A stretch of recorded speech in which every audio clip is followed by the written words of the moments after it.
So now we're going to take a look at how theory that uses these two opposite habituation and sensitization processes to explain emotions works.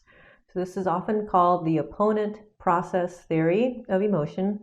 And again, it is working with using the concepts of habituation and sensitization as two separate and opposite processes to explain how we feel in different situations. And so it's the theory that an event produces an initial sort of instinctive or naturally occurring emotional response that is followed by an opposite emotional response. The habituation and sensitization processes can act over time and affect how we feel after an event. So in other words, how we feel about something after an event can change over time. Our reaction can gradually change depending on the amount of experience we have with something. We'll see that these processes help to keep our emotions more even and normal when we have repeated experiences with something or someone who initially produces a very strong reaction in us. So again, it is a form of habituation. We're getting used to something, we're sort of adapting to something and not having a really big reaction to it anymore. So how do the two opposite emotions happen? So imagine a baby who is calm and feeling very neutral at the moment. If she's given a toy, her initial reaction is to laugh and be very happy. But if the toy is taken away, she doesn't go back to neutral, she feels sad instead. So this theory explains this type of reaction where a baby or a child might feel very sad and upset instead of going right back to neutral after a toy is taken away. It will also explain how the sadness at losing a toy or anything else can be much, much greater if we've gotten used to that thing by having it around for a long time. So our sadness at losing a toy or a loved one is much smaller if we've only had that toy or that loved one in our lives for a short period of time. But it's much greater if we've gotten used to having that around and have had it for a long time. So to explain this type of process, so this theory, we can think of there being sort of two states, an A state and a B state. So our initial reaction is going to be the A state. All experiences, both biological and psychological, produce an initial affective reaction. So affective, emotional, right? So the A state is the initial emotional reaction to an environmental stimulus. The more intense the stimulus, the stronger the A. So the stimulus turns on and activates the A. And the A process is directly proportional to the intensity of the stimulus. The A state arouses a second affective reaction. This is a counteraction, the opposite reaction, and it's called the B state, the opposite emotional response that is produced in response to the A state. So the B state is our coping response. It's the opposite of the A state. So here's an example. We can think of what it might be like to jump out of an airplane for the very first time. And I'm going to draw this out in a moment, but right now we can see that in the top half of this little graph, there's our primary reaction. This will be the A. And in this example, it's terror because you're jumping out of an airplane, right? And then the opposite reaction is joy or relief.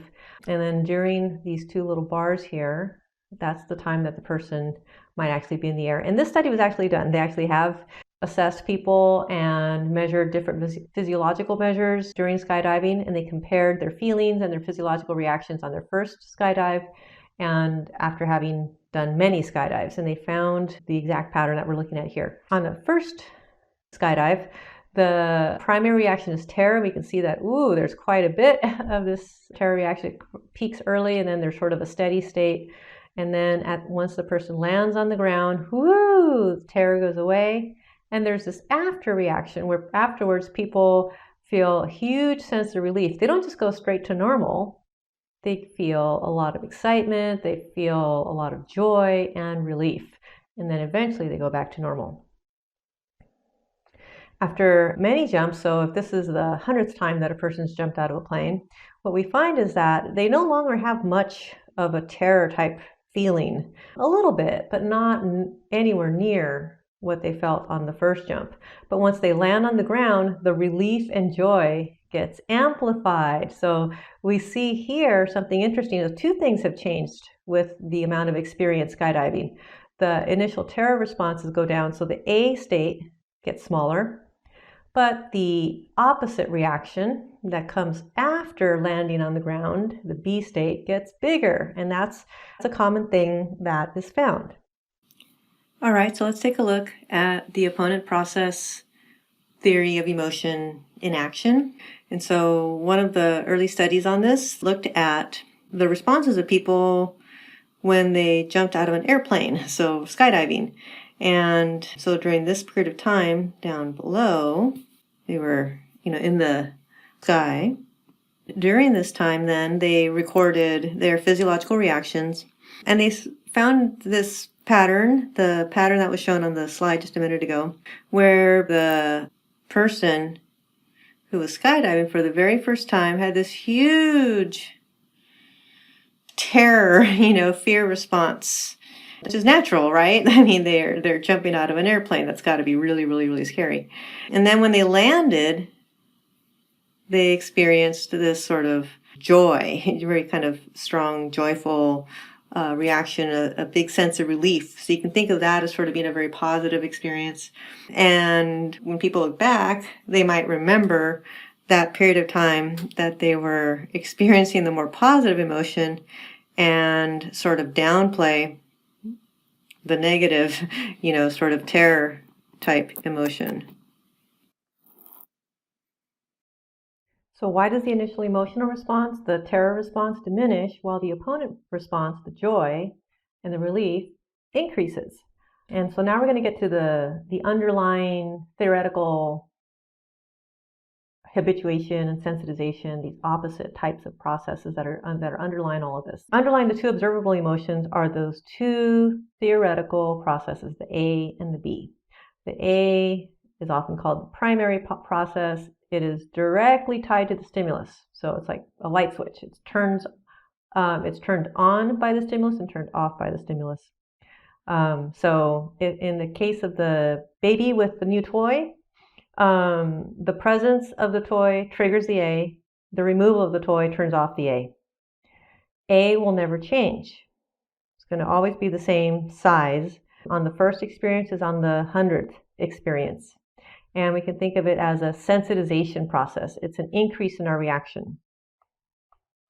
The B opponent process depends on the A, so it's triggered by the A, not by the stimulus. So it is not triggered by the stimulus. It's not bound to the stimulus. It depends on A instead. B can only get as big as A, and it's kind of slow to grow, so it's going to develop gradually. Also, B will gradually decay after the removal of the A. So thinking of the child with the rattle, or the toy, turns on the A, which is like a sensitization, sort of extreme arousal. In this case, it's a happy experience. The baby likes the toy and is laughing and playing with it. But that initial A reaction turns on a B process, and then when the toy is removed, the A is removed immediately, but the B sort of decays very slowly, and that's why instead of going back to just a normal neutral mood, the baby feels the opposite of happiness and joy. With the toy, it'll feel kind of sad and upset that the toy was removed. So it's the reason for that change in the emotion, the fact that the baby doesn't go back to neutral after the toy is gone, is because the B process is slow to turn off afterwards.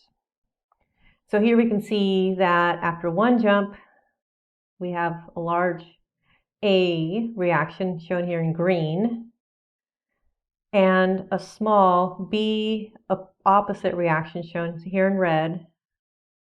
The A is on and off at the same time as the person skydiving in this example. The B lingers and gradually decays. What we actually feel is A minus B. After many jumps, notice the A process is identical, no change. The B process, though, has gotten much bigger, leading us to feel a much more neutral response while the person is skydiving, but a much larger opposite response once they're back on the ground.